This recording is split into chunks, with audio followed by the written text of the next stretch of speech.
बुद्ध अपने शिष्यों के साथ कहीं जा रहे थे। रास्ते में उन्होंने एक वृद्ध व्यक्ति को देखा। वह वृद्ध व्यक्ति कभी जोर जोर से हंसता तो कभी रोता। उसकी आंखों से आंसू बह रहे थे। वह पागल सा प्रतीत हो रहा था। बुद्ध उस व्यक्ति के पास पहुंचे। वह वृद्ध व्यक्ति बुद्धा को देखते ही उनके चरणों में गिर गया और बोला, आपकी कही सभी बातें सत्य हैं। मैं ही उन्हें नहीं समझ पाया था बुद्ध। मैं अब तक आपका विरोध ही करता जा रहा था, लेकिन आज मैंने जाना कि आपने जो कहा था वह बिल्कुल सत्य था। हे बुद्ध, इन महानुभाव को क्या हुआ है? क्या इनकी मानसिक स्थिति सही नहीं है? नहीं, उन्हें ज्ञान की प्राप्ति हुई है। जाओ और उनसे ज्ञान प्राप्त करो। हे महानुभाव, मैं आपके हंसने और रोने का कारण नहीं समझ पा रहा हूं। क्या आप मुझे बता सकते हैं कि आप ऐसा व्यवहार क्यों कर रहे हैं? कुछ वर्षों पहले मैं महात्मा बुद्ध से मिला। मैंने उनके उपदेश सुने, लेकिन तब मुझे उनके उपदेश बेकार लगते थे। मैं समझता था कि जीवन जीने के लिए उनके उपदेश उपयोगी नहीं है। अतः मैंने बुद्ध की किसी बात को कभी नहीं माना। यहाँ तक कि मैंने लोगों के साथ मिलकर उनके विरुद्ध षड्यंत्र भी रचे, ताकि लोग उनके बहकावे में ना आए। मुझे याद है, बुद्ध ने अपने उपदेश में कहा था कि अधिक धन संग्रह करना दुख को बढ़ावा देता है। उन्होंने कहा था कि नशा नहीं करना चाहिए, झूठ नहीं बोलना चाहिए, लेकिन यही तो मैं करता था और इसी में तो मुझे आनंद आता था। धन का संग्रह करना, अधिक से अधिक मंदिरा पान करना, झूठ बोलकर व्यापार बढ़ाना। इसीलिए बुद्ध की बातें मुझे अच्छी नहीं लगी कभी भी। लेकिन मैं यह भी देखता था कि बुद्ध की बातें मानने वाले लोग बड़े सुखी हैं, खुश हैं। उनके पास कम है, लेकिन वह हमेशा हंसते रहते हैं। हालांकि उनके पास कुछ ज्यादा था भी नहीं, लेकिन वह हमेशा खुश दिखाई देते थे, जिस कारण उन लोगों के प्रति मेरे मन में ईर्ष्या भी उत्पन्न होने लगी।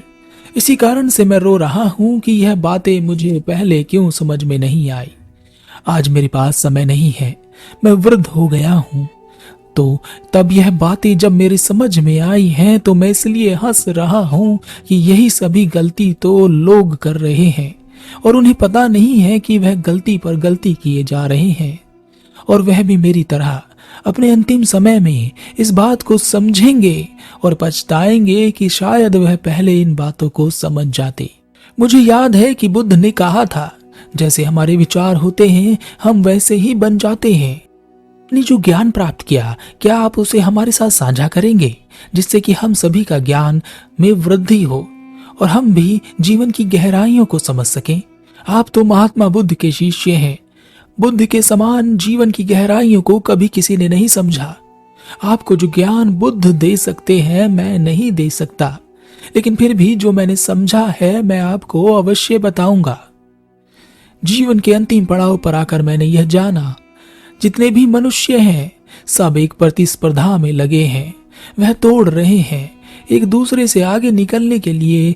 यह दौड़ बचपन से ही शुरू हो जाती है। जब मैं छोटा था तब मैं अपने मित्रों से आगे रहना चाहता था। मैं चाहता था कि मेरे पास उनसे ज्यादा खिलौने हो, उनसे ज्यादा अच्छे कपड़े हो। मेरी माँ बहुत अधिक सख्त थी।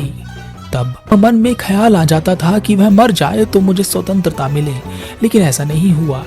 मैं सोचने लगा कि मैं जल्दी से बड़ा हो जाऊं तो सभी बड़े बड़े लोगों की तरह मैं भी स्वतंत्रता को प्राप्त हो सकूंगा और अपनी मर्जी से सभी खिलौने मिठाइयाँ ले पाऊंगा। और इसी तरह धीरे धीरे बचपन गुजरता चला गया और युवा मैं हो गया। अब वह सभी खिलौने और मिठाइयाँ मुझे व्यर्थ लगने लगी, लेकिन दौड़ अभी भी जारी थी। मैं अपने मित्रों से ज्यादा धन कमाना चाहता था, ताकि मैं अच्छे कपड़े पहन सकूं, अच्छा घर बना सकूं और मैं उन्हें दिखा सकूं कि मैं उनसे अधिक सम्मानित व्यक्ति हूं।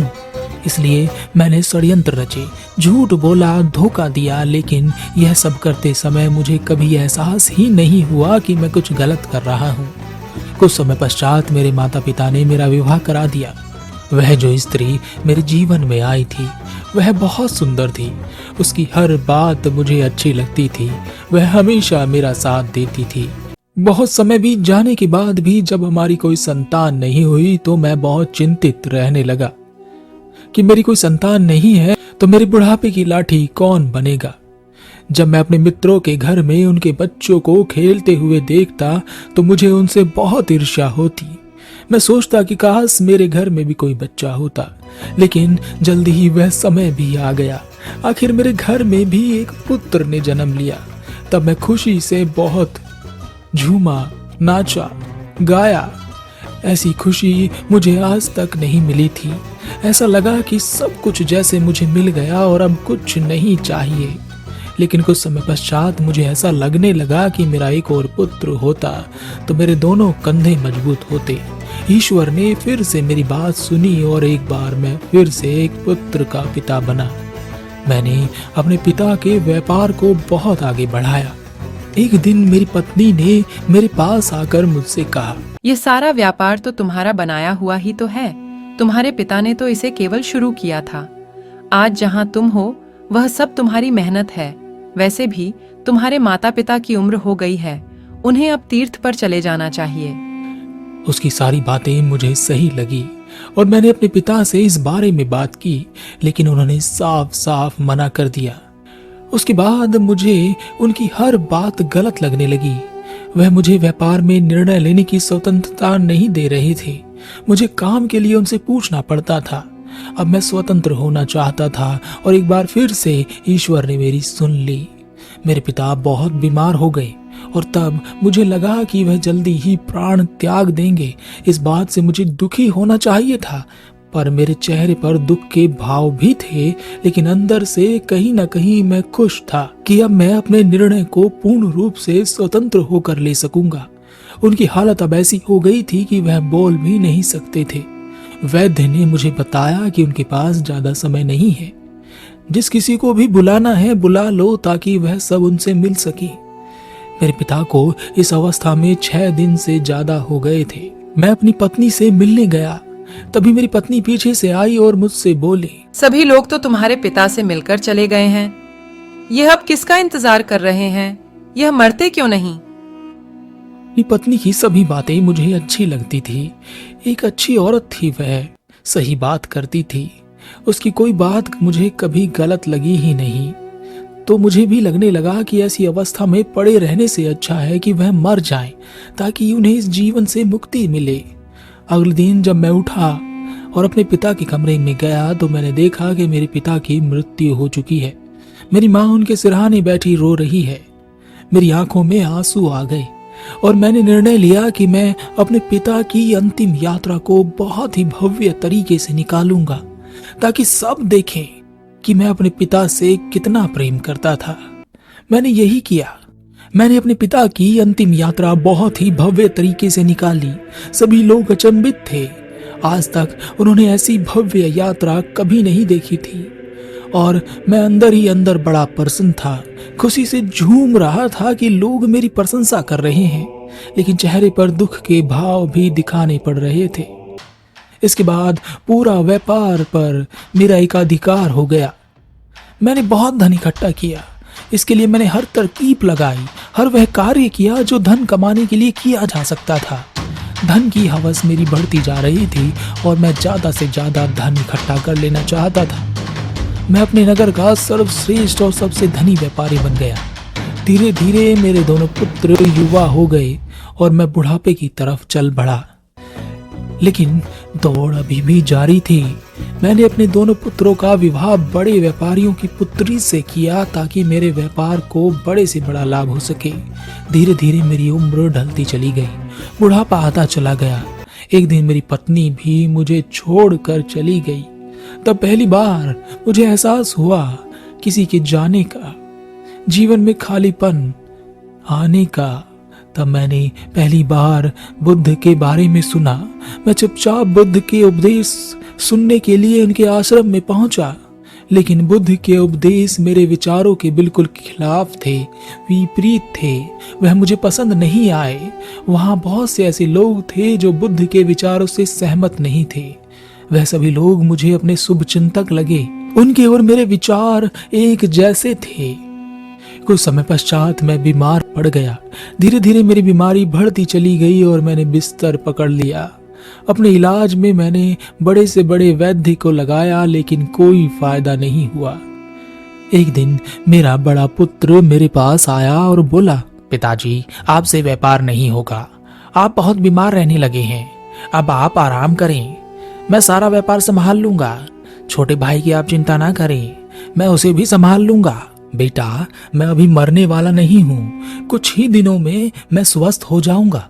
उसके जाने के बाद मेरा दूसरा छोटा बेटा मेरे पास आया और बोला, पिताजी आपका स्वास्थ्य सही नहीं रहता, आप जानते हैं कि बड़े भाई नशा करते हैं, वह व्यापार को ठीक से नहीं चला सकते, आप पूरा व्यापार मेरे हाथों में दे दें, इसे मैं आपकी तरह ही बहुत आगे ले जाऊंगा। पुत्र मैं अभी मरने वाला नहीं हूँ, केवल बीमार हुआ हूँ, अभी तो मुझे और जीना है। लेकिन इस बार ईश्वर ने मेरी नहीं सुनी और मेरी तबीयत बिगड़ती चली गई और वैद्य ने मेरे पुत्र से आकर कहा कि मेरे पास समय कम है, सभी रिश्तेदारों को बुला लो ताकि वह इनसे मिल सके।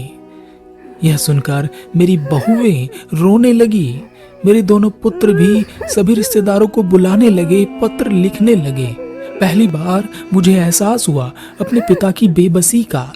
अभी मैं जीवित था, लेकिन मेरे सामने ही मेरी मृत्यु का खेल खेला जा रहा था। सभी ने मान लिया था कि अब मैं जीवित नहीं रहूंगा। धीरे धीरे रिश्तेदार आने लगे, वह सभी मेरे पास आते, रोते और कहते, आपके बिना हमारा काम कैसे चलेगा, आपके बिना तो हम बर्बाद हो जाएंगे। और मैं सोचता कि अभी तो मैं जीवित हूँ, यह मुझे जीवित ही क्यों मार रहे हैं, और जो भी आता है वह यही क्यों कहता है कि मेरे बिना उसका काम कैसे चलेगा। सभी लोग स्वार्थी हैं, मैं मर जाऊंगा इस बात की उन्हें चिंता नहीं है, उन्हें बस इस बात की चिंता है कि मेरे बिना उनका कार्य कैसे चलेगा। अब तो मेरे दोनों पुत्र मेरे व्यापार के बंटवारे को लेकर मेरे सामने ही झगड़ रहे थे, उनकी पत्नियां भी उनके साथ झगड़े में साथ दे रही थी। तब पहली बार मुझे एहसास हुआ कि जो धन मैंने पूरी जीवन को बर्बाद करके कमाया वह किसी काम का नहीं, वह मुझे स्वस्थ तक नहीं कर सकता, मेरा जीवन नहीं बचा सकता। बचपन से लेकर बुढ़ापे तक मैं सिर्फ दौड़ता रहा धन के पीछे। इसके लिए मैंने न जाने कितने घरों को बर्बाद किया, कितने लोगों की हत्या करवाई, कितने लोगों को लूटा, केवल इसलिए कि यह सब कुछ एक दिन यहीं रह जाएगा। इसका एहसास तो मुझे कभी हुआ ही नहीं था। काश यह बात मुझे पहले समझ में आ जाती जब मेरे पिता बिस्तर पर थे, तो मैं अपने जीवन को एक नई दिशा दे सकता था। मेरे जाने के बाद भी लोग मुझे याद रखते, मैं ऐसा कार्य कर सकता था। लेकिन अब तो मेरे पास समय ही नहीं बचा। मैंने अपने दोनों पुत्रों को अपने पास बुलाया, उनसे कहा कि मेरी अंतिम यात्रा कैसे निकालोगे।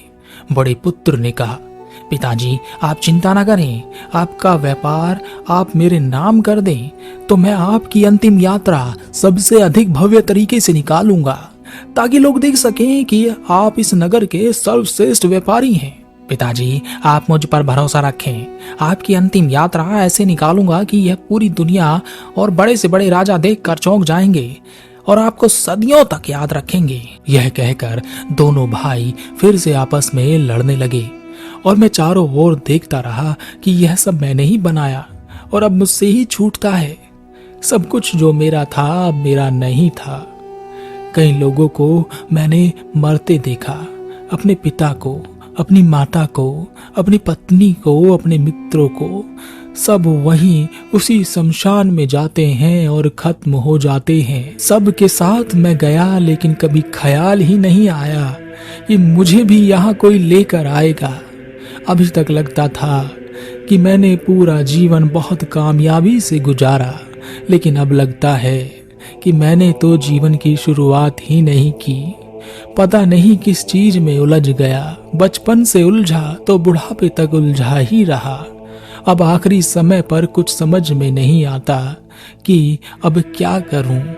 लेकिन अब समय आ गया है और अब समय नहीं है मेरे पास। यह कहकर वह बुजुर्ग चुप हो गया और महात्मा बुद्ध के पास आकर बोला, हे महात्मा बुद्ध, मैंने तो अपना पूरा जीवन बर्बाद कर दिया। क्या बचे हुए कुछ क्षणों में मुझे आपसे कुछ मिल सकता है? अपने जीवन का एक बहुत बड़ा हिस्सा भले ही तुमने अज्ञानता में गुजार दिया हो, लेकिन ज्ञान का एक क्षण भी बड़ा होता है। तुम्हारे पास अभी जो समय है वह ज्ञान से पूर्ण है। अब जो भी तुम्हें मिले, चाहे सांसें या मृत्यु, स्वीकार करो। पूर्ण होकर देखो। जो बीत गया उसका दुख ना करो। वर्तमान पर केंद्रित हो जाओ। जो तुम्हें मिल रहा है उसे स्वीकार करो। जितना रहस्य जीवन में है, उससे बड़ा रहस्य मृत्यु में भी है। जो खुशी जीवन दे सकता है, उससे भी बड़ी खुशी मृत्यु भी दे सकती है। केवल पूर्ण रूप से देखना, एक ही क्षण को देखना, दुख मत करना। भूतकाल को भूल जाओ, भविष्य की चिंता छोड़ दो। जो है अभी है, इसी समय, इस समय के साथ एकाकार हो जाओ। जो जागृति तुम में आई है, यही जागृति, यही ज्ञान तुम्हारी सहायता करेगा।